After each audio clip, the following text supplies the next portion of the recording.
ऐसे हमारे बुजुर्ग भाई बहन जो 60 वर्ष के हो गए हैं, पेंशन लेने के हकदार हैं, और हमने जैसी अपनी योजना से सब लोगों को उनके घर जाकर अपने सरकारी किसी भी अधिकारी कर्मचारी को भेज करके पूछवाया कि आप ये ओल्ड एज पेंशन लेना चाहते हैं तो इस पत्र पर हस्ताक्षर करिए। लगभग प्रदेश में 40,000 ऐसे बंधु हैं जिन्होंने कहा कि नहीं, हम अपना काम अपने आप चला लेंगे, व्यवस्था हमारे पास है, इसलिए हम इस पैसे को नहीं लेना चाहते। जैसे अभी हम जानते हैं कि 2750 रुपया प्रति मास ऐसे बुजुर्ग भाइयों बहनों को मिलता है। अगले महीने से अर्थात जनवरी से ये राशि 2750 के बजाय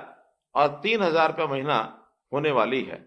हमारे कुछ ऐसे डिपार्टमेंट हैं जिन डिपार्टमेंट्स के जो रिटायर्ड कर्मचारी हैं उनके जिम्मे जब लगाया कि प्रदेश में ऐसे लोग 60 वर्ष से ऊपर है, उनकी देखभाल करें, तो इस प्रहरी योजना के अंतर्गत उनके जिम्मे लगाया है कि ऐसे सब परिवारों के घरों में वो जाएं, और विशेष तौर पर जिनकी आयु 80 वर्ष या इससे ऊपर हो गई है, 80 वर्ष से ऊपर के आयु के ऐसे लगभग 3,30,000 बुजुर्ग हरियाणा प्रांत में हैं। और एक और बड़ी जो चिंता की बात यह भी है कि उसमें से लगभग 1% से ऊपर 3600 लोग ऐसे भी हैं जो अकेले रहते हैं। उनके परिवार के अंदर इस प्रकार की सहायता करने वाला व्यक्ति या तो होगा नहीं, या किसी कारण से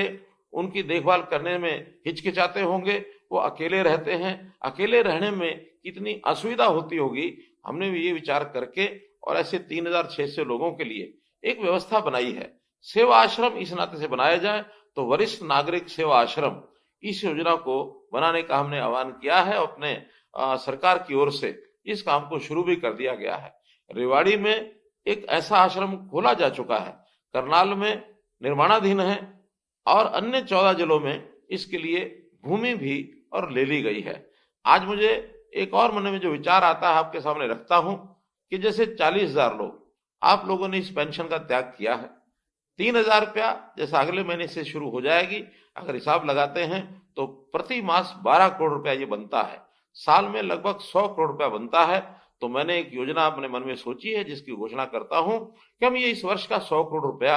ये जो सेवाश्रम बनेंगे, इन सेवाश्रम को बनाने के लिए सभी 22 जिलों में इसका एक बजट ये सैंक्शन कर रहे हैं ताकि उनके भवन बन सके, उनकी देखभाल के लिए ये व्यवस्था हो सके।